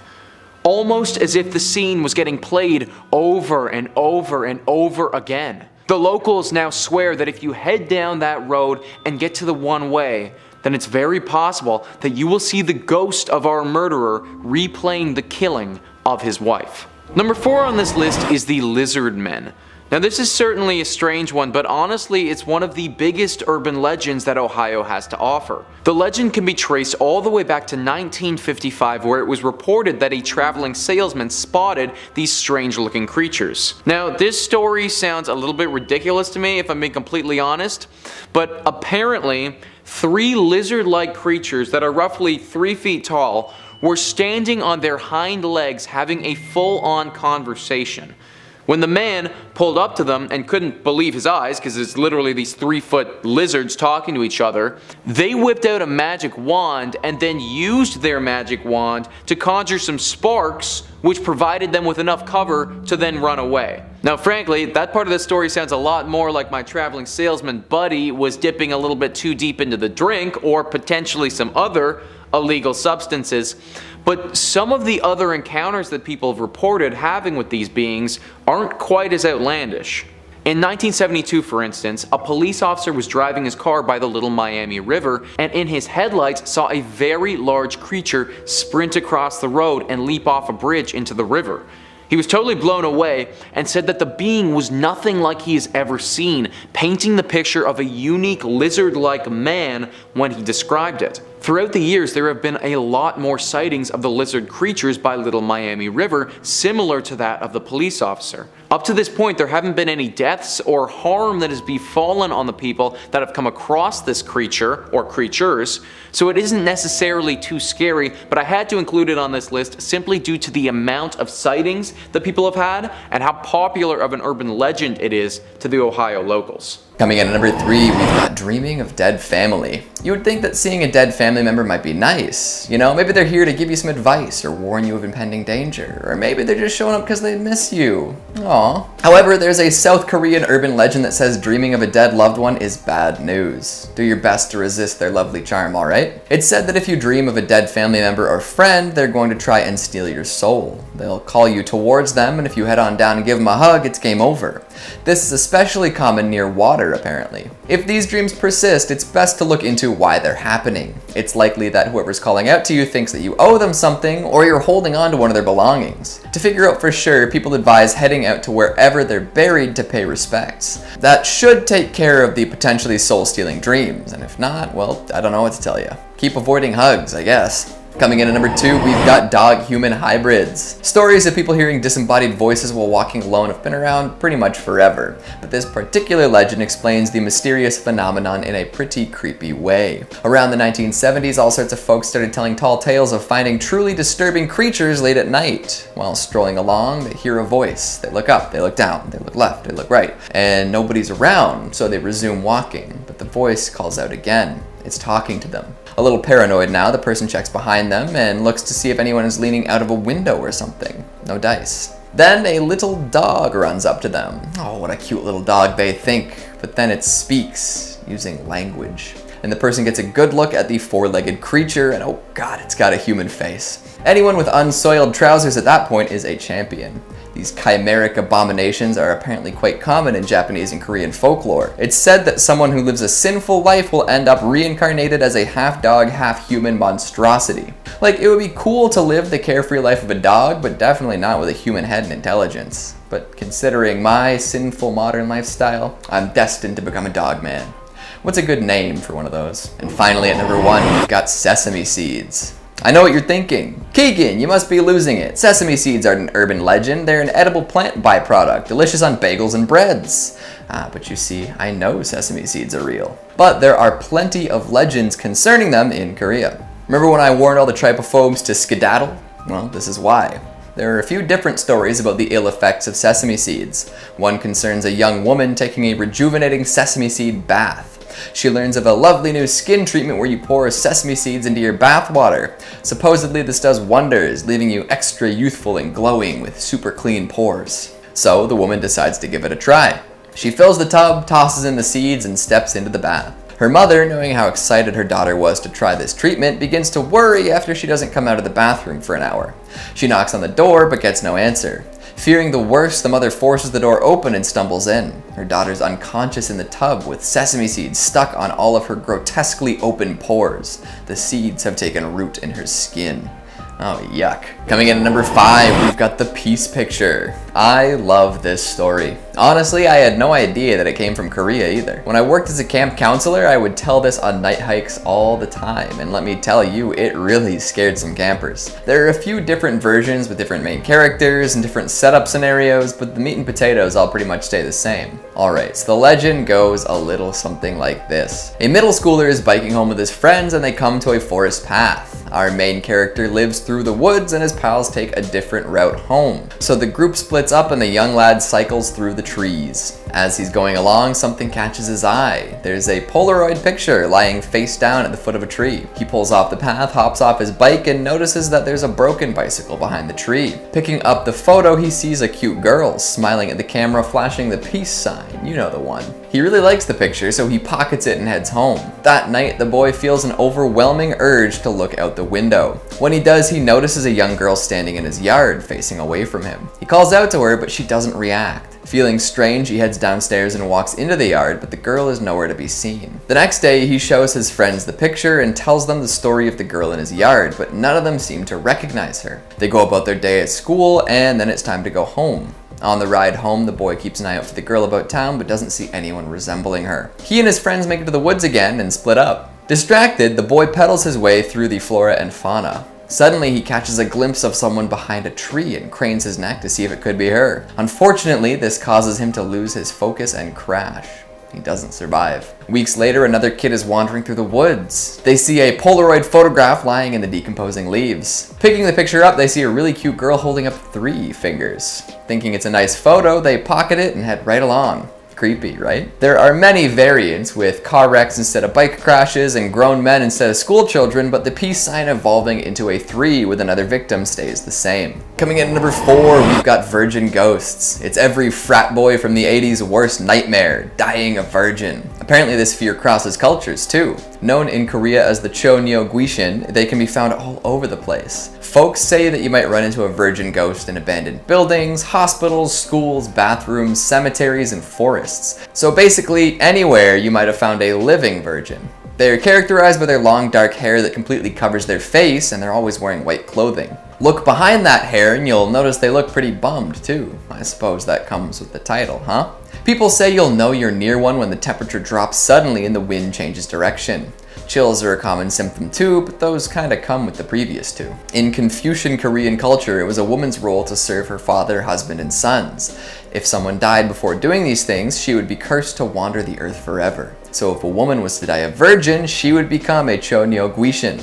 This comes with a fair deal of bitterness. Often, these ghosts will wander around the place where their former family lived, doing their best to cause problems for their good old relatives. Apparently erecting, pardon the pun, phallic statues could calm an angry virgin ghost down. This doesn't work, or if town council won't approve a long hard statue, you can always try to introduce the ghost to an equally single male. The male virgin ghost, or the Chonggak-guishin, is always looking for someone to marry to put their soul to rest. So if you find one virgin ghost, you'd best get to work finding another. Coming in at number 3, Yotsuya Kaiden. Yotsuya Kaiden is a haunting story of Oiwa and Tamiya Lemon, and is about betrayal, murder, and ghostly revenge, making it one of Japan's and Tokyo's most famous ghost stories of all time. The legend itself is based loosely on 2 historical characters, with it depicting a woman, Oiwa, who is gradually poisoned by her husband due to the fact that she is having an extramarital affair. It is said that he presents the poison to her via face cream, which slowly eats away at her face, resulting in her having a lopsided and drooping appearance. Now here's where the legend varies depending on which version of the story you are hearing, but it is said that Oiwa either accidentally cuts her throat and curses Tamiya's name while dying, or she is killed by Tamiya himself, or even dies of natural causes. Regardless of the cause of death, she comes back to haunt him when he marries the woman he had an affair with. It is also stated that when Tamiya weds his new wife, he lifts up the veil of his new bride, Oiwa's face appears instead. In shock and out of fear, he attacks her with his sword, halting the apparitions, but ultimately revealing that he has just killed his new bride. It is said that this may be based on 2 real-life murders, ultimately combining fact and fiction. The first involved 2 servants who had murdered their respective masters. They were caught and executed on the same day. The second murder was from a samurai who discovered his concubine was having an affair with a servant. The samurai had the faithless concubine and servant nailed to a wooden board and thrown into the Kanda River. Coming in at number 2, Akamanto/Red Cape. Akamanto or the Red Cape is a Japanese urban legend about a masked spirit who wears a red cloak, and who is said to appear to people using toilets in public or school bathrooms. Accounts of course vary, but one consistent element of the story is that the spirit will ask the person in the bathroom a question. In some versions he will ask if they want red paper or blue paper, though other versions state a red cloak or a blue cloak, or a red cape or a blue cape. Regardless of what it is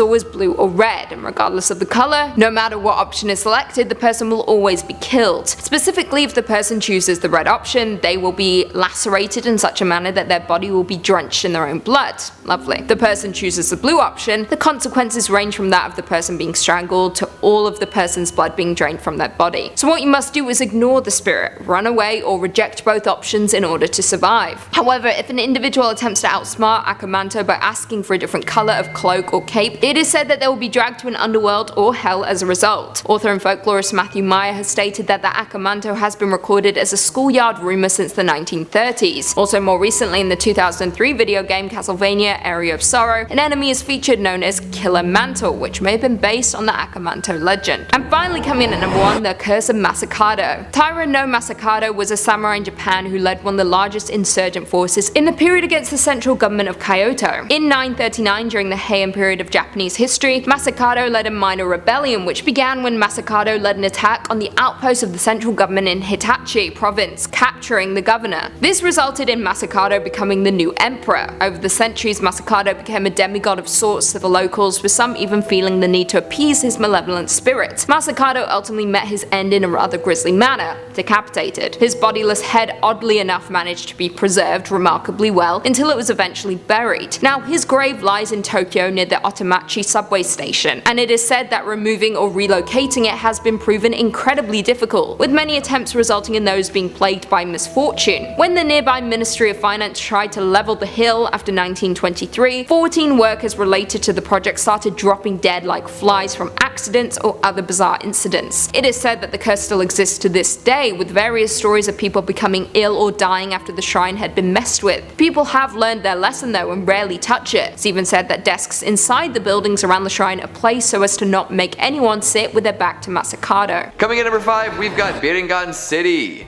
Lost mythical cities are a classic tale from El Dorado to Atlantis, but as you might know, some are more popular than others. Like, you definitely heard about the two I just mentioned, but have you ever heard of Biringan City though? Famed urban sprawl filled with shape-shifting people and gorgeous cathedrals? No? Well, let me tell you more then. This is a legendary place said to exist somewhere in the Samar province of the Philippines. It's invisible and sort of floats between a whole bunch of different places. The only way to see this resplendent place is to be invited in by the denizens, a race of shape-shifting beings who often take humanoid form known as encantos. So while it is always there, only the chosen few can actually see it. Those lucky enough to catch a glimpse describe an incredibly beautiful place, jam-packed with spectacular architecture and breathtaking views. Apparently the beings that live there sometimes lure humans in and allow them to live in the city. These people will then never return to the human world. Usually, this means that the encantos cast a spell on the human, put them into a trance, and prepare them to enter the city. It's also believed that the Bermuda Triangle could be another entrance into the famed city too. All those ships and planes that disappeared there could have very well made their way through a portal and found themselves in this mystical place. Now wouldn't that be a nice alternative to what we've assumed about the Bermuda Triangle for so long? It's not only the chosen ones who have caught glimpses of the city though. Apparently fishermen often see the silhouettes of the gorgeous buildings from out on the water. By the time they return to shore, they've disappeared. Some say this is just them seeing light pillars, a natural phenomenon, but the fishermen often are resolute about what they saw. Another interesting story comes from a delivery driver who was supposed to drop off a package meant for Biringan. When they arrived, they were told by locals that no such city existed, so someone must have made a mistake or was maybe pulling a prank. We may never know. Coming in number 4, we've got Hana Krena. Aren't witches fun? I know they've got a bad rap, especially in many historical accounts, but come on! Casting spells and brewing potions? That's a blast and a half. Unfortunately, people tend to be burned or hanged for that kind of behavior back in the day. However, this particular witch from Connecticut didn't meet an untimely demise, nor was she run out of town for her magical practices. Lots of people assumed the worst about her though, and even suspected her of somehow being involved in her husband's death. See, Hannah Hovey, eventually given the more witchy name Hannah Cranna, lived with her husband for most of her life. However, one day, her husband took a leisurely stroll and ended up dead at the bottom of a cliff. Locals came up with the idea that Hannah had somehow put a spell on him that made him dizzy and confused, resulting in his tumble. After that, there was no going back. Hannah was a witch, so she embraced this title with her whole heart. She would threaten neighbors with spells and hexes, often getting free things like pies and fish. She even had a familiar in the form of a rooster named Old Boreas. The day Old Boreas died, Hannah sensed that her time was coming too. She told a neighbor about her funeral arrangements. She wanted her coffin to be carried by hand to her place of rest, and refused to be buried before sundown. Then, the very next day, she died. Not wanting to lug a coffin by hand up a hill, the locals tried to drag it with a sled, but every time they did so, the coffin would fall off and slide right back down to where it started. They thought this was her influence from beyond the grave. So in the interest of not making her more mad, they carried Hannah Cranna's coffin to the burial site and finished up just after sundown. Then when they returned to her home, they found it ablaze. This burial ordeal sealed her legacy as a witch for sure. Whether all this is true is hard to say, but you can visit her white gravestone and see if you sense any witchy energies. Good luck out there, and maybe bring a fresh pie as an offering. Coming in at number 3, we've got The Last Bus. In the same way that fears related to water and adultery cut across all cultures, it seems that late night public transit has a similar legacy, and really, why wouldn't it? Being in an enclosed space that is difficult to immediately exit late at night, traversing potentially unfamiliar terrain, is fertile ground for horrifying happenings. And just such a happening makes up the bones of this urban legend.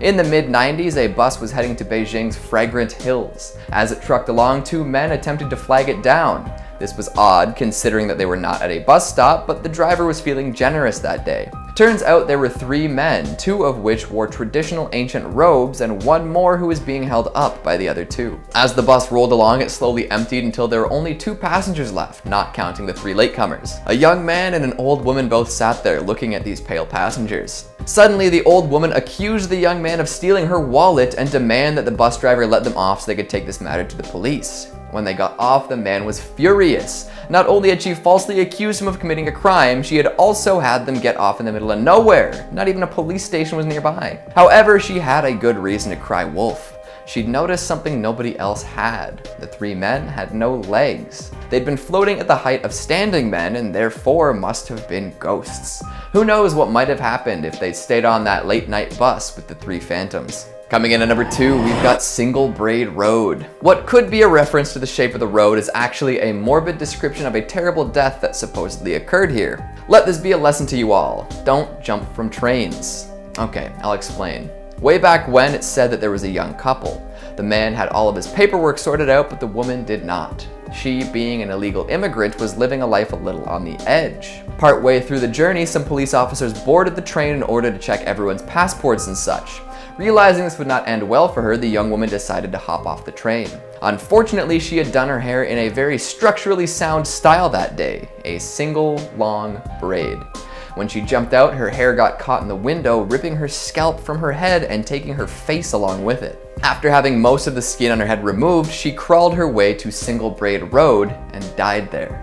Gruesome, right? Well, the story doesn't end there. Apparently, if you head down Single Braid Road, you might come across a young woman with a long braid. Only men can see her, supposedly.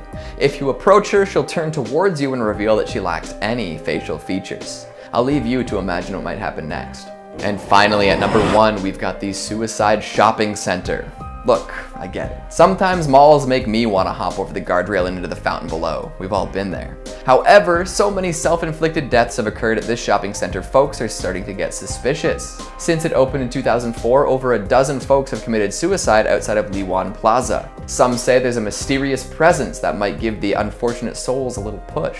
These claims are backed up by a variety of strange discoveries that occurred during the building of said plaza. See, while they were developing the land, 8 empty coffins were discovered buried below. They did their best to work around this seemingly cursed discovery, first by constructing the building to appear octagonal and then by contacting a Taoist priest. When the holy man arrived, he let the others know that the coffins were meant to prevent evil from spreading in that area. The thing is, the coffins can't do that job if they're removed in the process of building a shopping center. Uh-oh. Seems that the strange noises and unfortunate deaths tended to drive customers away.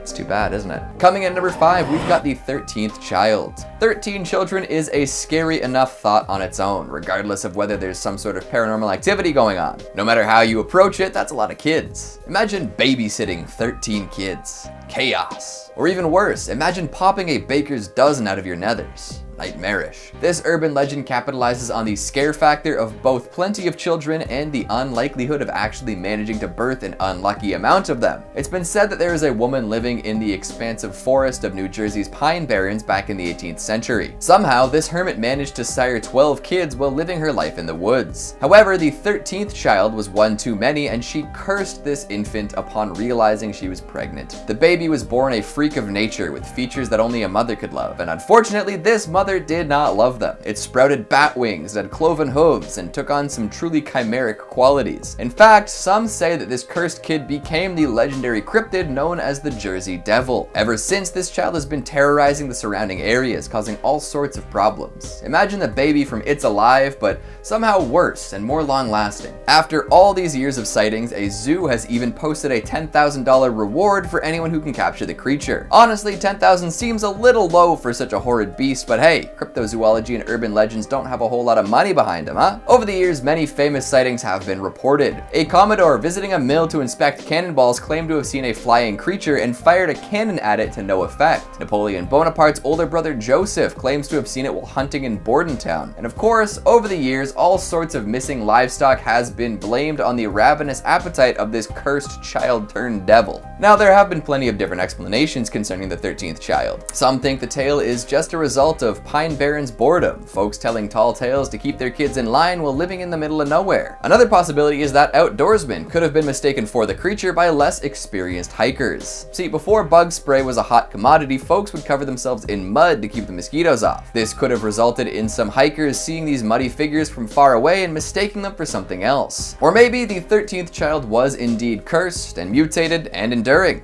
Coming in number 4, we've got the village of Kultara. We've all heard of ghost towns before, old, dilapidated complexes seemingly abandoned out of nowhere. Usually there's a good reason for inhabitants to disappear: economic hardships, depleted resources, or maybe even a curse. However, nobody seems to have a good explanation for the abandoned village of Kultara in India. Structures in this town date back to the 13th century, but it seems like nobody's lived there since the mid-19th century. During that period, everyone who had been there just up and disappeared. Local lore is scarce, but if you look closely, you can find some different stories about what happened. It's said that one day, all 1,000 villagers disappeared into thin air. Nobody knows where they went, or why, or even saw them leave. A whole village, gone overnight. Now, there are a lot of theories as to what happened, from insane tax increases to poisoned water supplies to real, actual curses. But if any of these were the case, you would think there would be a gradual exodus, right? How does an entire population of people disappear immediately without a trace? And why didn't anyone come in and use all the free real estate? Well, according to legend, the village chief cursed the land before everyone vanished. Said curse makes it impossible to live there, as anyone who settles down will die. That'll make it extra tough to repopulate this ghost town. To add in some extra spookiness, the Indian Paranormal Society claims that people spending the night there will hear disembodied voices, see apparitions, and potentially even feel inexplicable touch. So good luck to anybody trying to visit. Coming in at number 3, we've got vampire pumpkins. Legends are weird, alright? And this one's no exception. I don't quite understand how this came to be a common conception, but it's well documented by the ethnologist Tadimir Vukanovich. Apparently, there was a long-standing belief in the Balkans that if you left a pumpkin or watermelon out for more than 10 days, it would become a vampire. That's right, the gourds would transform into humanoid bloodsuckers. I think I understand Akira Toriyama's vampire comic a little better now. Imagine that, leaving a pumpkin on your stoop for a solid fortnight after Halloween and waking up to an empty yard. Most folks would assume some vandals made off with it, planning to smash it with baseball bats or throw it off a building. But no, it actually just turned into a vampire, and now you're gonna get seduced and bit.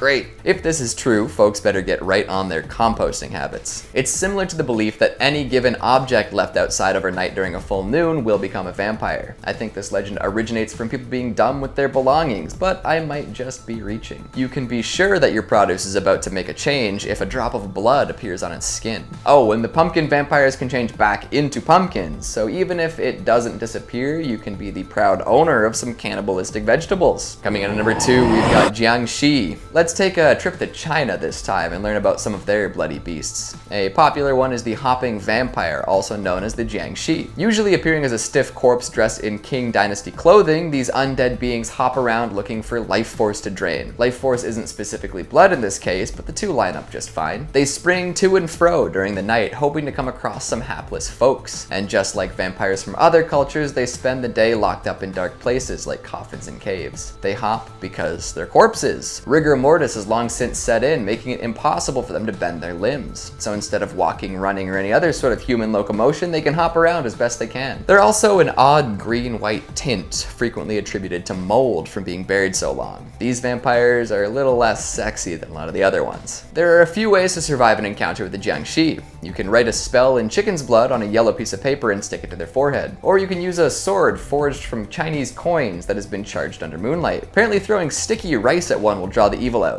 Maybe they were just hungry. Oh, and connecting this to the boneless bits, although I don't know if that really applies here, conventional wisdom says that a piece of wood could be installed at the bottom of a door to prevent Jiangxi from entering. It's always fun to connect those dots. And finally, at number 1, we've got the Blood Countess. When discussing the origins of vampires, many folks look right to Vlad the Impaler. This Wallachian prince is more than likely the inspiration for Count Dracula's name, as he was a member of the Order of the Dragon. Being a member of this order gave him the surname Dracul, which is only one letter off from the name we know and fear today. But even though Vlad tended to be violent and steak happy, the real blood drainer was waiting in Hungary. Elizabeth Ballery was a countess well known for her brutal lifestyle. Legend says that she tortured and killed over 650 women throughout her life. In true vampiric fashion, she believed that bathing in blood of young girls would keep her young. She was going for a youthful appearance, not eternal life, but you can see how that might have influenced vampire lore. Ballery drained plenty of girls of their blood in order to keep herself young. This practice also seems to be a little more sadistic and fetishistic than Vlad's brutal display of slain enemies. In at number 5, we have Empire State Building Bermuda Triangle.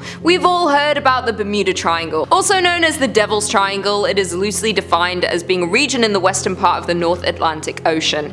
A number of aircraft and ships are said to have disappeared under mysterious circumstances. Since then, planes changed their flight path to avoid the triangle. Others avoid going anywhere near it altogether. But did you know New York has its own version of the Bermuda Triangle? It is located in Midtown, more specifically a large radius around the Empire State Building. Starting in 2008, drivers started to complain about the 5-block radius around the Empire State. Their cars would inexplicably die and refuse to start up again. It was almost every day, says Ronnie Yakubovich, manager of NYC Tire and Auto Care. He went on to explain that he would pick up the cars and tow them outside of the radius, and they would suddenly start to work as normal. His best guess is that the radio signals from the broadcast beacon on the tower were disabling alarm systems in cars and preventing them from starting. But if that was so, why did this only start in 2008? The Empire State Building was opened in 1931, so why did this start so recently? I guess we'll never know what is causing the phenomenon. Maybe just avoid the area if you can. In at number 4, Super Brats of Hurricane Sandy.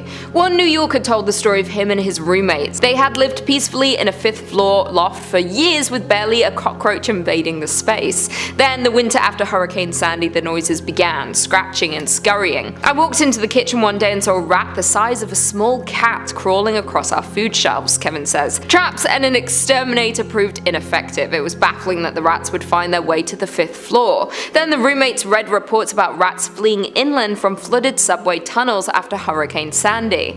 A theory was going around that the weaker rats were wiped out and the surviving rodents bred a new generation of tougher, meaner super rats. There are reports of super rats even today. Some businesses demand that the city steps in and does something as outside dining became more normal within the last year. The diners were being harassed by the giant rats. Many diners have had to leave due to the dangerous nature of the giant animals.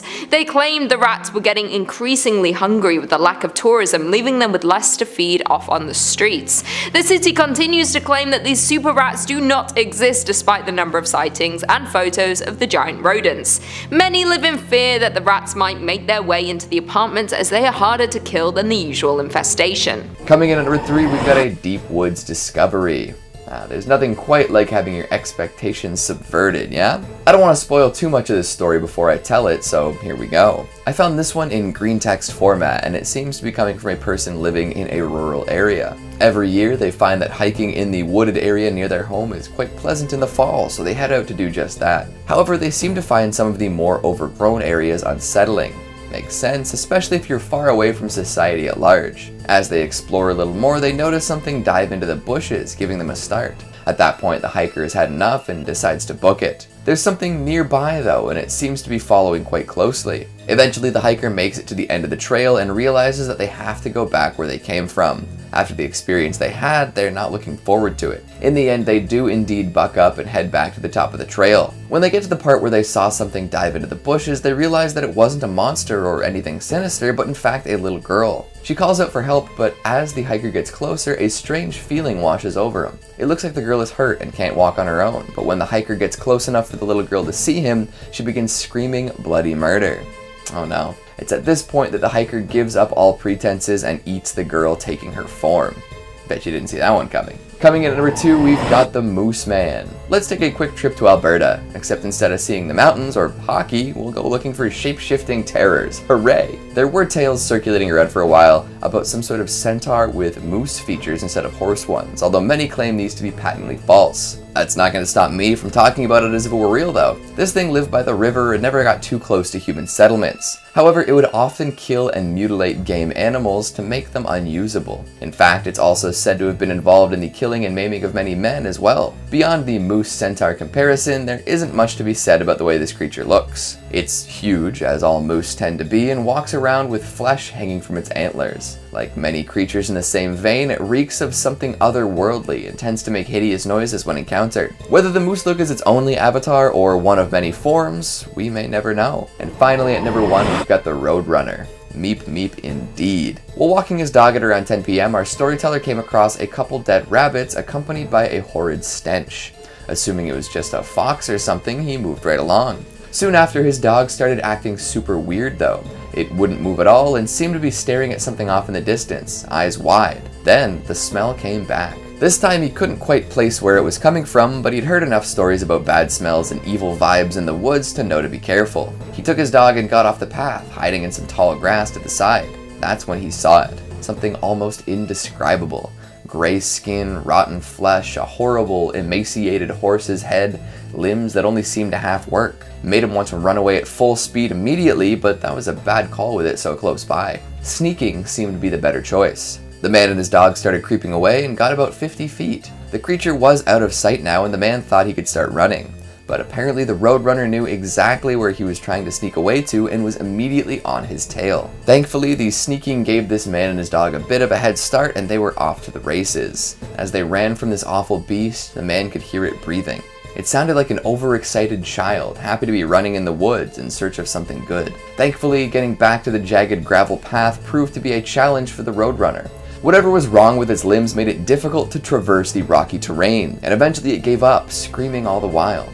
The man hasn't seen the creature again, but that's no guarantee that it's not around. Coming in at number 5, we've got the Lotus Pond. Across all cultures, bodies of water are considered scary in some way or another. Ships have sunk, people have drowned, bad weather has brewed, etc., etc. There's a certain mysticism to water, and we as human beings are fascinated by it. Of course, water on its own can't be scary. We've got to add something else to the mix. How about water plus adultery plus murder? Everyone's gotta be afraid of at least one of those things. All classic themes. So here is the tale of the Lotus Pond. One day, a young woman was waiting for her boyfriend by a lotus pond. As she waited and waited, she got more impatient. He was making her wait, the bastard. After a while, she decided to look around and see if he had maybe been waiting for her at the wrong spot. During her search, she discovered something quite awful. Her lover was away loving someone else. As one might imagine, she did not take this news well.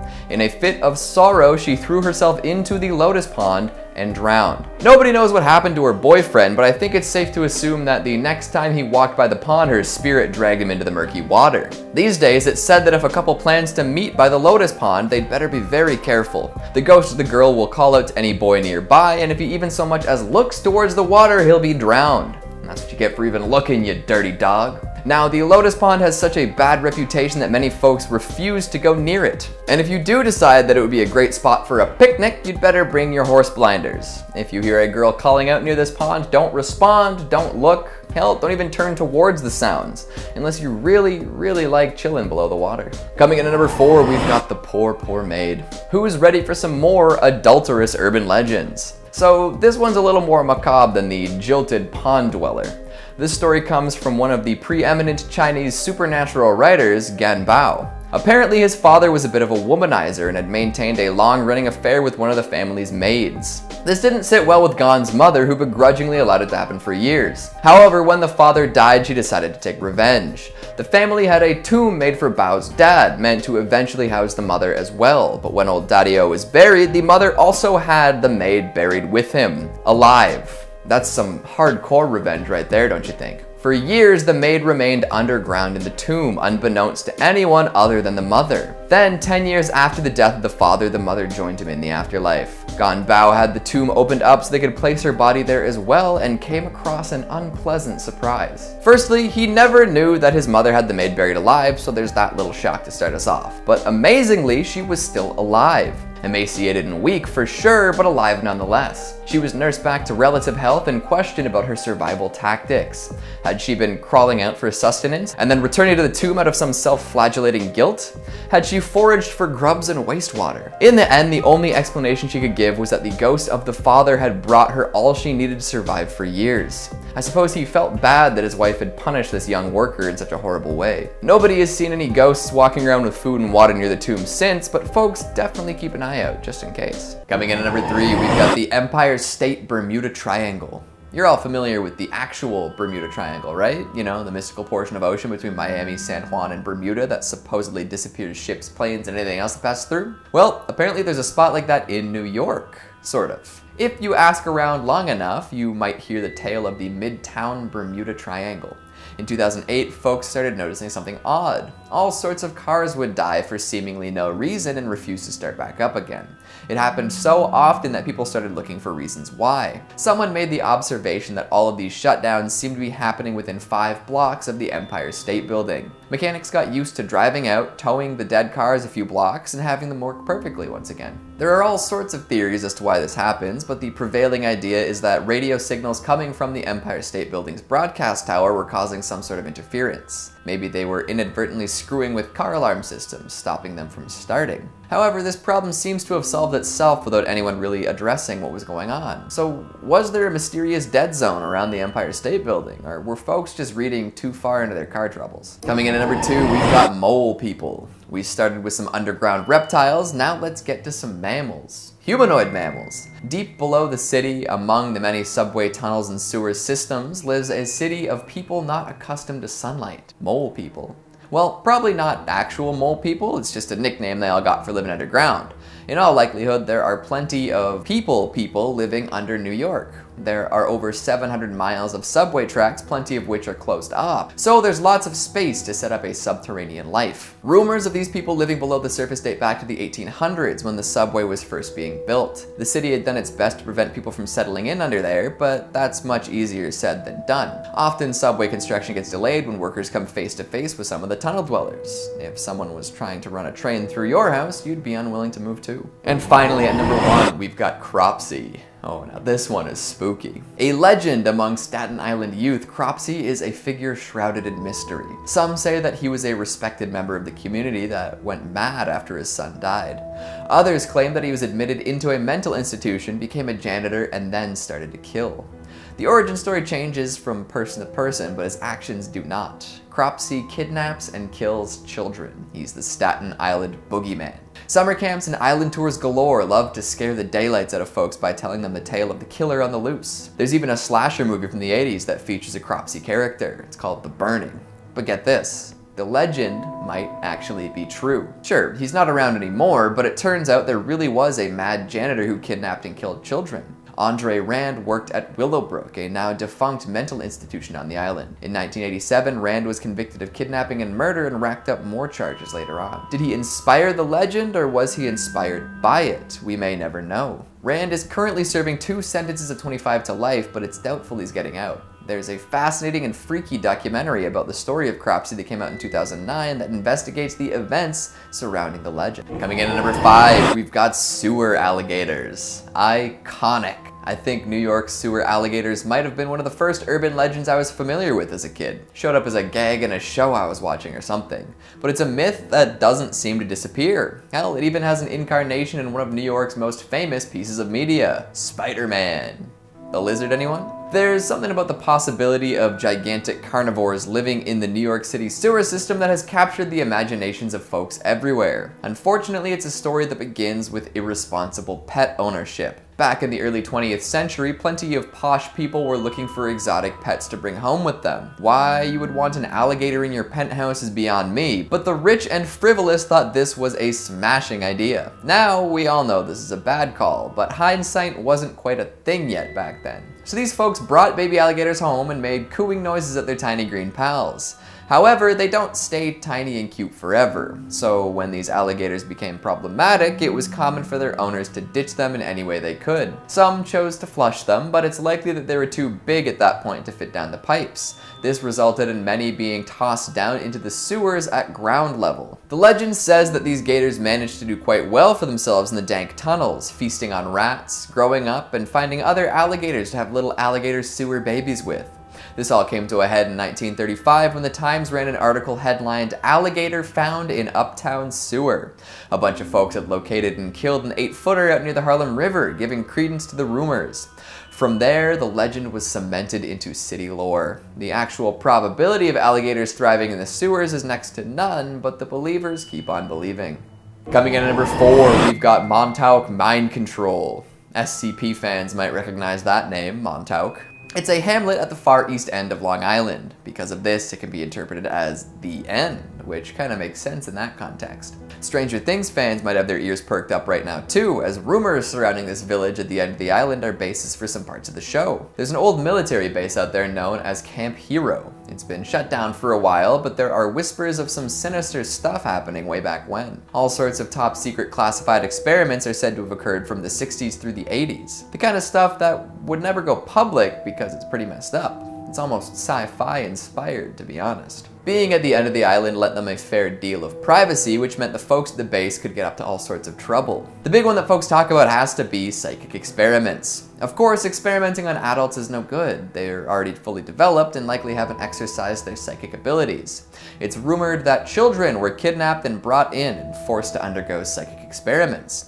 They were put through all sorts of extreme tests and trials to see if they could unlock their hidden potential. Was it to create a new type of human weapon? Could it have been for the sake of espionage? Did anything really come of it? It really does smack of Stranger Things, doesn't it? An electrical engineer that claims to have worked at the site says they had alien technology there, which allowed them to turn kids into psychic warriors, which is a lot to claim, especially as it opens up the possibility of alien contact. These days, you can visit Camp Hero yourself whenever you want, as it's been converted into a state park. So maybe go and see if you can sense anything, or maybe even find some alien relics. Coming in at number 3, we've got Mount Misery Road. That sounds promising now, doesn't it? It makes sense that a road called Mount Misery would be full of legends, hauntings, and other paranormal occurrences. occurrences. In fact, it's considered one of the most haunted roads in the world. But whether or not you believe in any of the hype is up to you. The name Mount Misery came from the area's bad reputation. Nothing would grow there, and farmers had a hard time traversing the area due to its steep hills. That's a rough start for sure. But the legend grew over the years, with claims that the land had been cursed years before to prevent anything from growing. Years down the line, it's said that a patient at a mental hospital managed to burn the whole institution down, and now her ghost haunts the road. Sightings of a lady in white are quite common, although nobody has managed to speak with her. Another ghost commonly cited is a police officer without a skull. So if you get pulled over, double check the officer's dome piece to make sure that you're dealing with a human being. Add in sightings of hellhounds and common technological malfunctions, and you've got a stretch of road best avoided at all costs. Coming in at number 2, we've got Ashley, Kansas. We've talked about one missing city today, albeit one that could exist but is hidden away, but now we've got a much more doom and gloom themed tale of a town that is no more. Ashley, Kansas was supposedly once a rural town like any other, full of farmers and families trying to eke out a living in America's heartland. Try to find any record of it nowadays and you'll come up short though. As the story goes, Ashley was swallowed up by a massive earthquake, one that opened up a fissure in the ground large enough to sink the entire town. One day folks were living their lives and the next they had disappeared forever. Government officials showed up to see what was going on but found nothing but a fiery crack in the ground. A few days later they returned to find that the fissure had closed after a second earthquake, leaving no evidence behind. A town gone just like that. Pretty unbelievable, right? Well, folks who have looked into this tale, which admittedly originated from a creepypasta, have found that there is a lack of evidence that this ever happened. No reports from nearby towns can be found in the archives, and anything referring to an actual town called Ashley has yet to be dug up. Some will say that's all part of a cover-up operation though, which is a pretty classic urban legend / conspiracy theory defense. If a town did disappear like that, wouldn't more people know about it? Well, that's the thing. If the story were controlled at the time, who knows what we'd think. And finally at number 1, we've got the Charman. We'll round out today's list with a famous figure from Californian folklore. This burned, singed, charred, and altogether flash-fried individual has been roaming around in Ojai near the Camp Comfort County Park for years now. Apparently this humanoid figure, burned beyond recognition, will emerge from the woods and attack anyone brave enough to yell from the bridge nearby. The story behind this horrifying creature is a tragic one too. Apparently there was a father-son duo out in the area in 1948. A deadly fire was spreading throughout the trees and the father and son were trapped by the blaze. The father succumbed to the fire first, leaving the son to fend for himself. He yelled for help over and over and eventually was rescued, but not before sustaining serious injuries. When he was discovered, the son was completely unrecognizable and didn't want to be seen. So once he recovered, he escaped and returned to the woods, charred skin and all, to become the Charman.